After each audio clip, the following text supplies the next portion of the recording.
Aujourd'hui, les secteurs qui subissent de plein fouet cette crise, c'est notamment les sociétés de services en informatique et les sociétés d'ingénierie.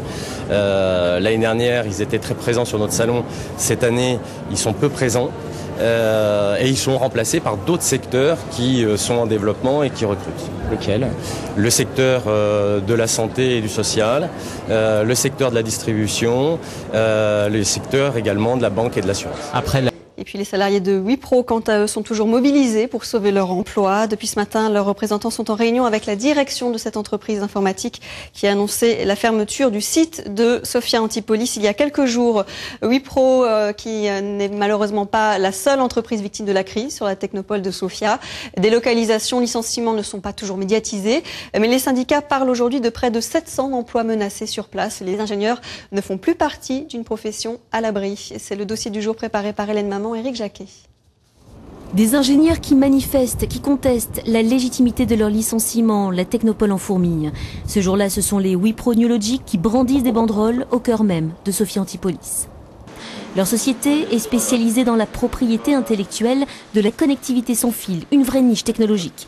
C'est notamment pour cela qu'il y a 4 ans, un géant indien l'avait racheté.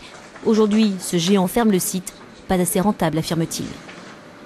Déjà, quand on a repris l'entreprise New Logic, c'était une activité qui n'était pas extrêmement florissante. Et donc pendant 3 ans, on a essayé de pérenniser cette activité-là sans grand succès.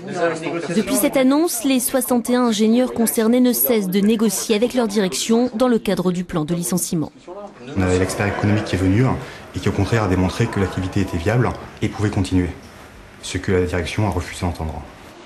Au local de la CGT à Sofia, les réunions se multiplient. Le cas Wipro est loin d'être isolé. Albert travaille chez Atos Origine, qui développe des logiciels à Sofia depuis plus de 20 ans.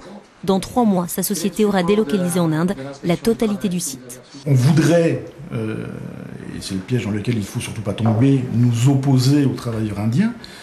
Nous, ce qu'on voudrait, c'est leur faire comprendre qu'eux aussi, il faut qu'ils réclament le même niveau de salaire que le nôtre. C'est quoi, c'est divisé par 3, c'est ça? Un salaire français, c'est 3 salaires indiens? 3 ou 4. HP aussi va délocaliser en Inde, 134 emplois vont disparaître. Alcatel-Lucent se prépare à un plan de licenciement. Amadeus, lui, ne licencie pas, mais les salaires sont bloqués et le recours à la sous-traitance s'accélère. Cela peut sembler moins scandaleux, mais le groupe mondial a réalisé en 2008 un chiffre d'affaires en hausse de plus de 2800 millions d'euros. Les syndicats parlent de 700 emplois menacés sur la technopole.